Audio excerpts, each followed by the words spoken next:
Okay mga ka-Corby, may bago tayong topic. Galing sa comment ni John Escoto. Paano naman po kung patay ang C tapos andar ang A at B? Okay, shoutout sa iyo Sir John Escoto.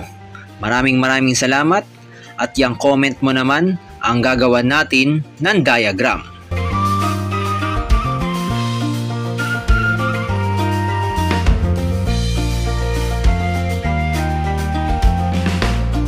Simulan na natin. CB, circuit breaker, yung ating tatlong bulb, ABC, mga junction box, at yung ating mga switch. Okay, yung 3-way switch sa kaliwa, single pole switch sa gitna, at yung 3-way switch sa kanan. At yung flow ng ating conduit or tubo.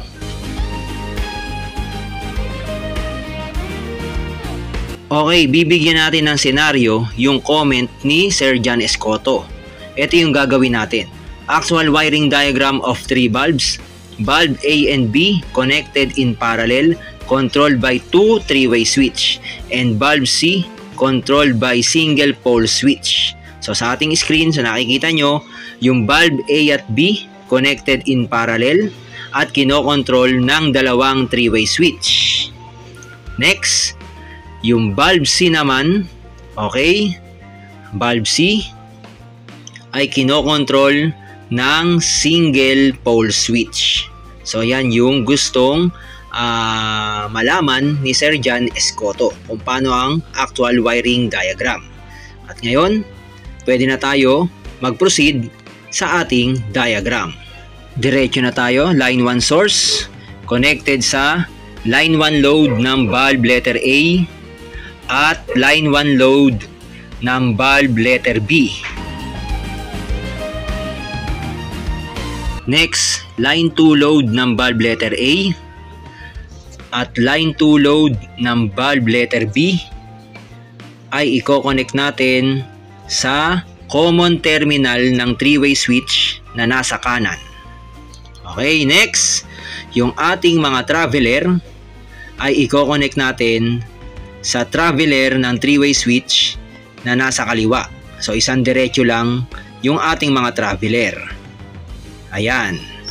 At yung kabila, yung common terminal ng 3-way switch na nasa kaliwa ay connected sa line 2 source. So dire-diretso yan sa ating line 2 source sa circuit breaker. Okay, proceed na tayo sa bulb letter C. So kuha tayo ng line 1 source dito sa baba ng bulb letter B. Ayan, line 1 source. I-connect natin sa line 1 load ng bulb letter C. Okay? At yung line 2 load ng bulb letter C ay i-connect natin sa input terminal ng single pole switch na nasa gitna. At yung kabila, yung output terminal, ay i-connect na natin sa line 2 source. Sunod niyan, lagyan natin ng mga linya yung mga wire na lumabas sa junction box para ibig sabihin yan, nakakonect yan at merong electrical tape. At ngayon, kompleto na yung ating senaryo para sa bulb A at B connected in parallel, controlled by 2 3-way switch, at bulb C controlled by single pole switch. Sa actual application, kapag pinindot natin yung 3-way switch na nasa kaliwa, mag-on yung bulb A at B.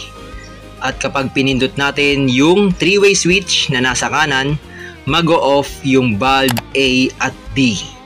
Every time na pinipindot natin yung alinman sa dalawang 3-way switch, nag-on at nag-off yung bulb A at B.